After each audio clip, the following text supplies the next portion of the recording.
Live from Fargo and serving you on TV, online, and on the go. This is Valley News Live at 5:30. We begin tonight with breaking news. Family and friends are searching for a business owner from West Fargo. Police say Tim Hagenson was last seen around 3 o'clock yesterday afternoon. Hagenson is the owner of TNT Diner in West Fargo.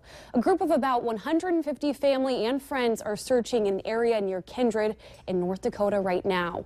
Family members tell police he was driving a 2001 red Ford F-150 with North Dakota license plate HTV090. The tailgate is a different tint red than the rest of the truck. Hagenson was last seen wearing a yellow t-shirt and blue jeans. If you know anything about Tim Hagenson's location or spot his vehicle, you were asked to call West Fargo police. Disbelief. I couldn't believe it. You know, I thought they were doing really well. A local mayor is surprised to find out his city is losing more than 90 jobs. Some already say it's happening. Work in the oil field has slowed down, and now jobs related to the energy sector aren't in such high demand. Valley News Team's Cornelius Hawker sat down with one of those workers who's losing his job to hear about his thoughts and the direction energy-related jobs will probably take. Everyone just walks around like it's Mayberry, but you know something's just not right. Randy Steen is one of 91 people that's losing their job at the West Fargo manufacturing facility, Trinity Containers. We all were made aware of a last-minute meeting, all-company meeting, and we're told that as of the end of June, that all the departments would be let go.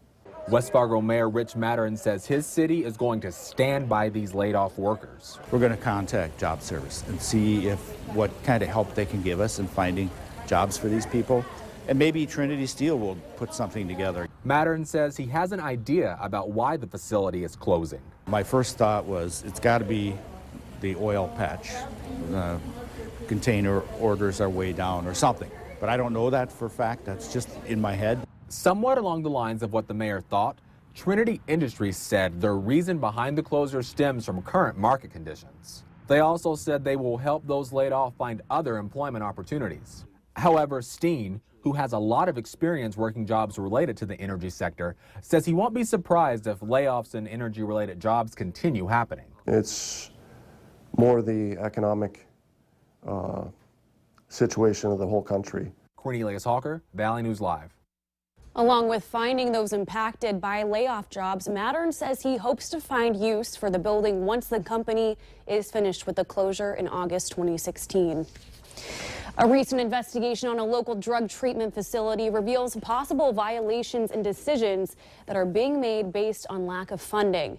In a report from the North Dakota Behavioral Health Division, they find that Share House, a drug treatment center, inappropriately discharged their patients. The month-long investigation included several on-site reviews and interviews with the recovery center staff. And among other things, the investigation found Share House didn't follow its policies and had unlicensed workers practicing as addiction counselors. And coming up tonight on Valley News Live at 6, we'll bring you more details inside the state's investigation. Also tonight on Valley News Live at 6, we have an exclusive report regarding some shocking heroin overdose numbers in one small community on the White Earth Reservation. 2 more heroin overdoses just yesterday here at the tiny community of Nadawash on the White Earth Reservation. Emergency medical personnel tell me they serve a population of only around 2,000 people here at Nadawash and the surrounding area. However, they respond to as many as 2 or 3 overdose cases a week. I'd say it's getting very bad. It's breaking up families and everything. And the overdoses just keep occurring, despite the arrest of 5 suspected drug dealers earlier this week. It's a story you'll only see here on Valley News Live tonight at 6. We're enjoying some great weather today, but still keeping our eyes on the rain that's moving through the state. Let's find out from meteorologist Robert Hahn if we'll see any showers this evening. Robert? Yeah, some of us will see some showers as we head through this evening. Otherwise, some partly to mostly cloudy skies in some areas, some breezy conditions, and quite a range of temperatures across the area at this hour. 50s, 60s, 70s, and some 80s. 82 degrees in Wahpeton, Fergus Falls, 81 in Detroit Lakes, Wadena and Sisseton, 73 here in Fargo, some upper 50s. across the north. Some gusty winds across the southern valley and much of the valley. We'll see some strong and gusty winds as we head through tomorrow out of the south, gusting as high as 30 to 40 miles per hour. We're also got quite a bit of cloud cover out there, and underneath those clouds, we are seeing some showers and might hear a few rumbles of thunder as we head through the rest of this evening. More chances for some showers and storms as we head through tomorrow. Here in Fargo, we might have a brief storm move on through as we head through the 7 o'clock hour and then clearing back out by 8 and warming back up just a few degrees. And then we'll start to go back down once that sun sets back into the mid-60s. Tomorrow, not quite as warm, but still warm. That chance for showers and storms. And the weekend's right around the corner.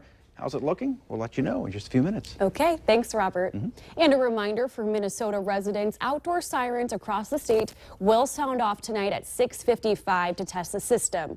These tests are to prepare for the severe weather season. The Valley City Police Department responded to a report of a possible human remains located in the city. Officers responded to the 300 block of Winter Show Road in Valley City and found what they believe is a human bone on the ground near one of the trees that was planted along the road. After examining it further, it was determined the bone is a radius bone, one of the two bones between your elbow and hand. If you have information on this, please call the Valley City Police Department. Dilworth Police Department is still waiting patiently on their much-anticipated body cameras. Late last year, they announced their department would start wearing body cams. However, modifications to the camera from the manufacturer have pushed back their rollout date for a few months now.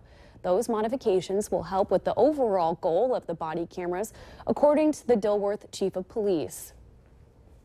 I think it's important for clarity, for openness, to see the full picture. It's going to get the officer's interaction from start of the crime to the end of the contact. Chief Sharp says the body cameras will hopefully be at the police department by the end of this month. It's going to be one of the biggest years in road construction history in Moorhead, with projects totaling more than $25 million. The projects will mean some big headaches, and they started today. This is the way things looked on Main Avenue and 8th Street in Moorhead at mid-morning. The cones are out, as you can see. The lane reductions are on, not only on Main, but they're headed for 8th Street as well. But this is only the beginning. Rebuilding the intersection of I-94 and 8th Street is set to start the last week of April. Work on that and the others in Moorhead are expected to last into the fall. The contractor will be responsible to maintain access to the businesses, but I'm not going to sugarcoat it. Construction, getting around during the construction is going to be, it's going to be challenging. In addition to the Main and 8th Street project and the I-94 intersection, engineers say you can also expect to deal with road work on 20th Street South and on 40th Avenue South. But engineers are working to make sure everything isn't torn up at the same time.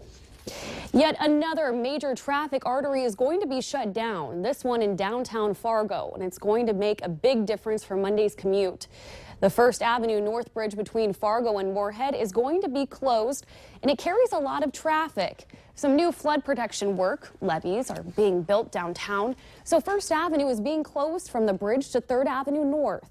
Westbound traffic on the Moorhead side will be detoured to the west side of the Center Mall onto Center Avenue. The bridge is not expected to reopen until this fall. We now know the names of the 2 people injured in a crash near Mapleton. They are 19-year-old Clay LaRock of Fargo and 28-year-old Travis Roberts of Dakota City, Iowa.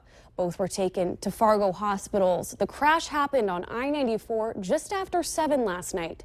Troopers say an SUV slowed down in the left lane to turn around at a median crossover and was rear-ended by a car.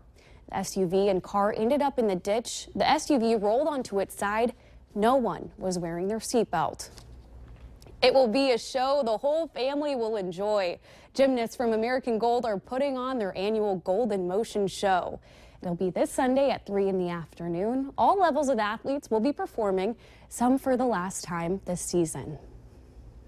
The FM Aqua team will be performing along with the rec team and the competitive team, and it is a very high-flying entertainment that you don't want to miss. For tickets, go to valleynewslive.com and click on the hot button for a link.